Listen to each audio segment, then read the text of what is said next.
भोजन कक्ष के बीच कम हवादार अंधेरे गिलहरी की बंद सी कोठरी में स्वामीनाथन की दादी अपने सारे सामान के साथ रहती थी।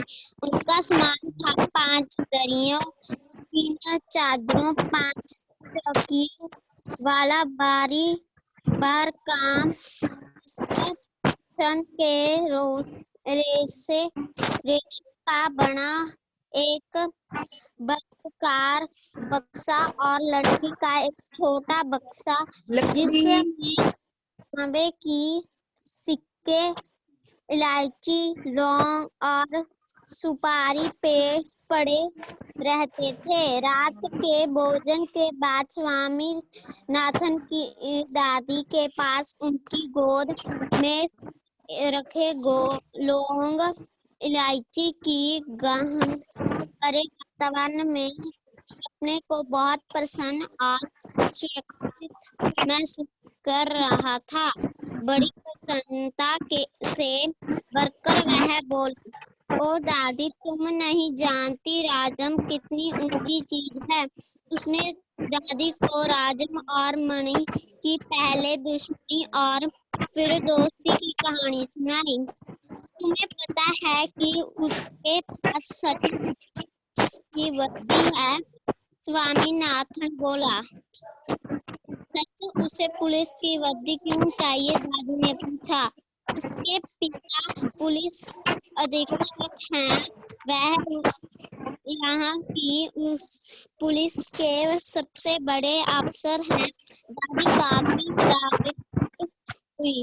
उनका सच में काफी बड़ा दफ्तर होगा, उन्होंने कहा। फिर उन्होंने उन दिनों की कहानी सुनानी शुरू की जब स्वामीनाथन के दादा खूबदार सब मजिस्ट्रेट थे, जिनके दफ्तर में पुलिस वाले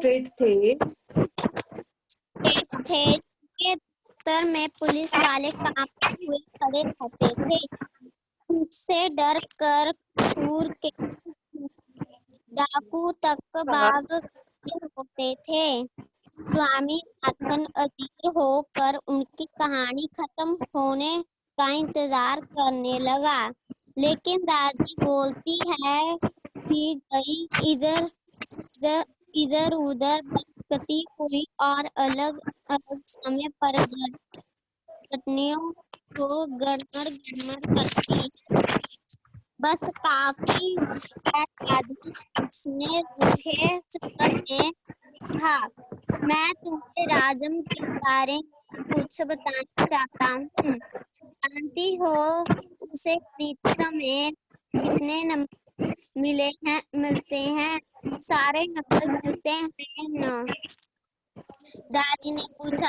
अरे नहीं, उसे 100 में से 90 मिलते हैं। चलो अच्छा है, लेकिन तुम्हें भी मेहनत कर कर उसकी तरह नंबर लेने चाहिए। तुम्हें पता है कि तुम्हारे दादा कभी कभी ऐसे उत्तर लिखते थे कि शिक्षक को ही चकित कर देते थे। किसी सवाल का जवाब देने में वे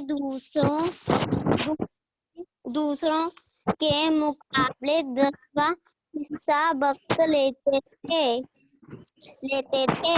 और उनके जवाब इतने शानदार होते थे कि कभी उनके अध्यापक उन्हें 200 नंबर तक दे देते थे। जब होते थे कि कभी कभी उनके अध्यापक उन्हें 200 नंबर तक दे देते थे। जब उन्हें किया तो उन्हें इतना बड़ा मेडल मिला था। मैं सालों तक उसे गले में पहनती आई रही। पता नहीं मैंने कब उसे उतारा। हाँ, जब तुम्हारी बुआ गले में पहनती रही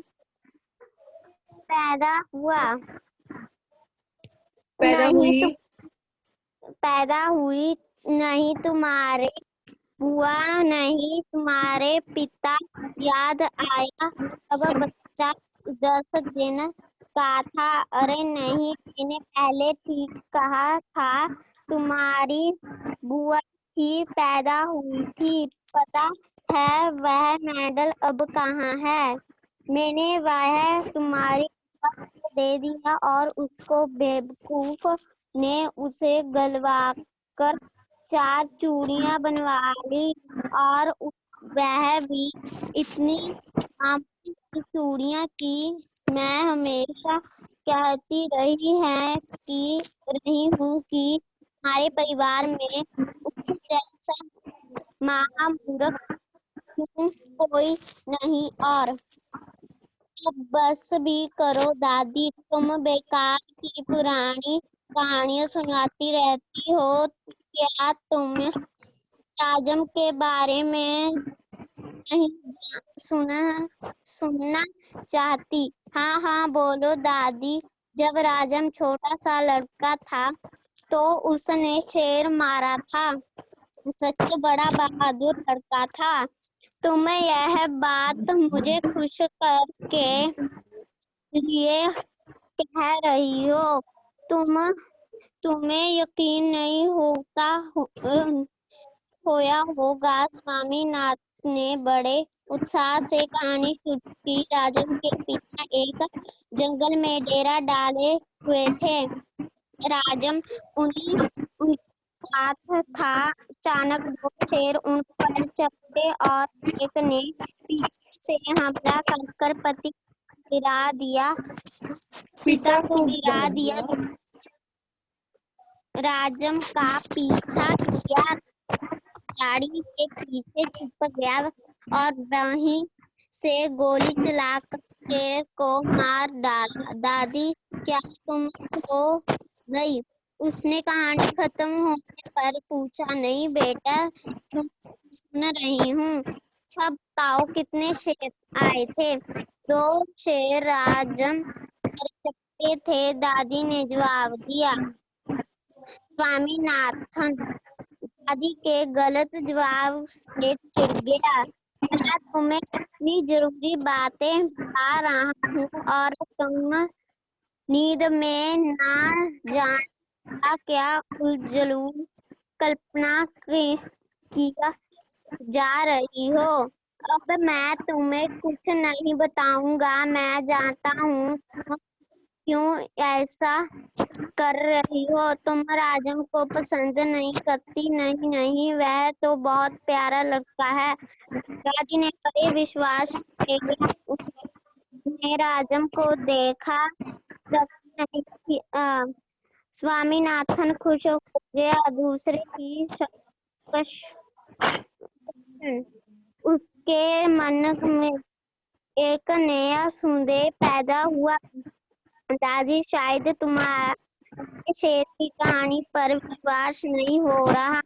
एक एक शब्द पर विश्वास करती हूँ। दादी ने स्वर में मिठास कहा। स्वामीनाथन को उससे खुशी हुई, लेकिन उसने चेतावनी के तौर पर जोड़ा, जो भी उसे झूठा कहेगा वह उसे गोली देगा। दादी ने उसका समर्थन किया और हरीश की कहानी सुनाने की बात कही। उसने बच्चन का पालन करने के लिए सिंहासन, पत्नी और बच्चों को खो दिया और अंत में उसे सब कुछ वापस मिल गया। उसने कहानी आदि ठीक सुनाई थी कि स्वामीनाथन खर्राटे लेने लगा।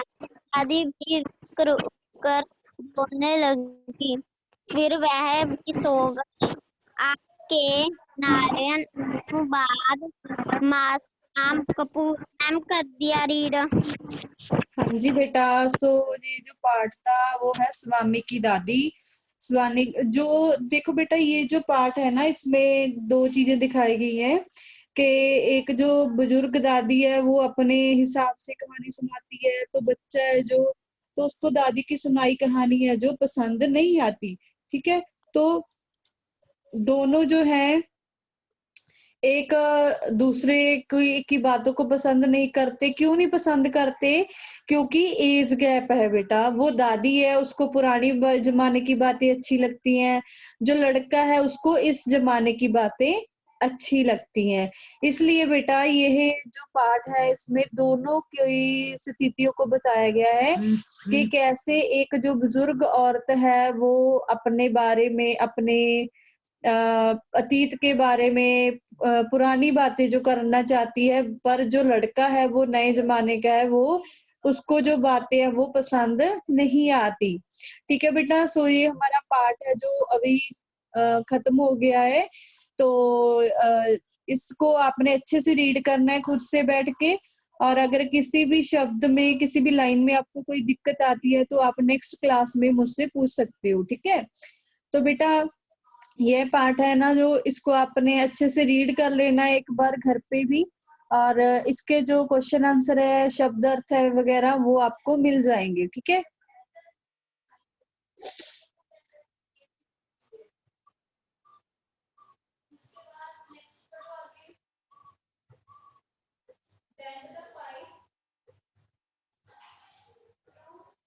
और बेटा एक बात और, जो पीछे पुराने हमारे चैप्टर जो हो चुके हैं तो उनको भी आपने कंप्लीट कर लेना। अगर किसी बच्चे का पुराना जो पाठ है, पुराना काम है पिछली क्लासेस का, तो अगर वो कंप्लीट नहीं हुआ तो उसको भी आपने कर लेना है।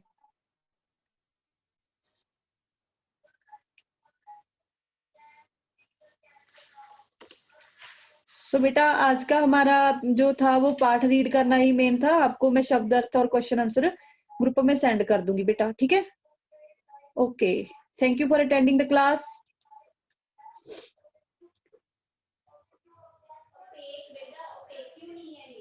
Okay ma'am. इसके जो शब्द अर्थ है बेटा वो आप स्क्रीन पे देखिए, तो मैं आपको रिवाइज करवा देती हूँ। जैसे भारी भरकम क्या होता है बेटा? भारी भरकम को आप क्या बोलोगे? मैम जो चीज मैम बहुत भारी होती है, हाँ, भारी भरकम यानी कि बहुत ज्यादा हैवी, मतलब वजन कि वाली। भारी।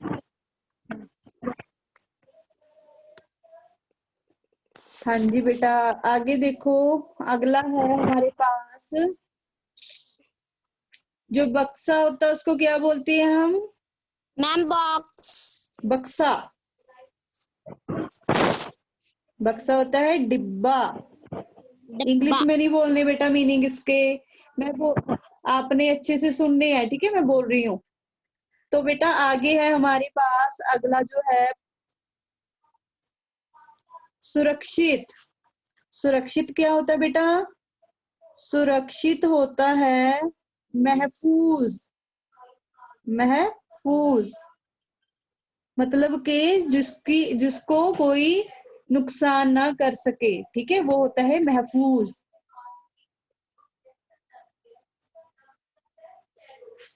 एक होता है बेटा हमारे पास अगला है ऑफिसर, अध्यक्ष। अध्यक्ष क्या होता है? अध्यक्ष होता है अफसर, ठीक है? अध्यक्ष क्या होता है? अफसर, किसी नौकरी में जो अफसर है। और आगे है बेटा खूंखार। खूंखार क्या होता है? डरावना। खूंखार जो चीज डरावनी होती है, ठीक है?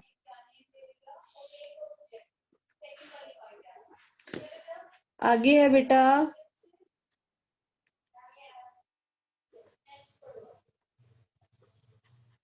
स्वर। स्वर क्या होते हैं बच्चे? शब्द। स्वर होते हैं शब्द, ठीक है?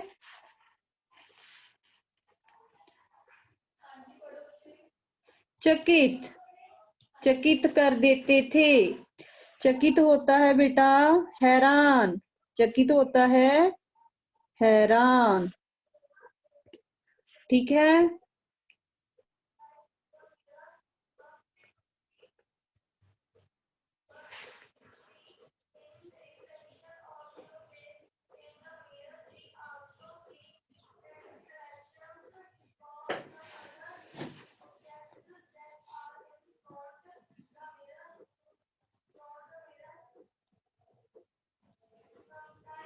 कल्पना, कल्पना होती है बेटा सोच।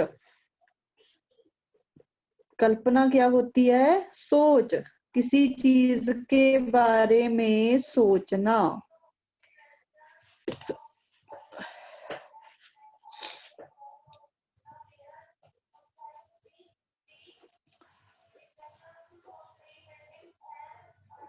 ठीक है बेटा। सो ये थे आपके शब्द अर्थ, अच्छे से आप इनको ग्रुप में मिल जाएंगे। आपने क्या करना है, इनको समझना है, अच्छे से पढ़ना है और अपनी कॉपी के ऊपर लिखना है सभी चीजों को। ठीक है। ओके बेटा, thank you for attending the class. See you in next class.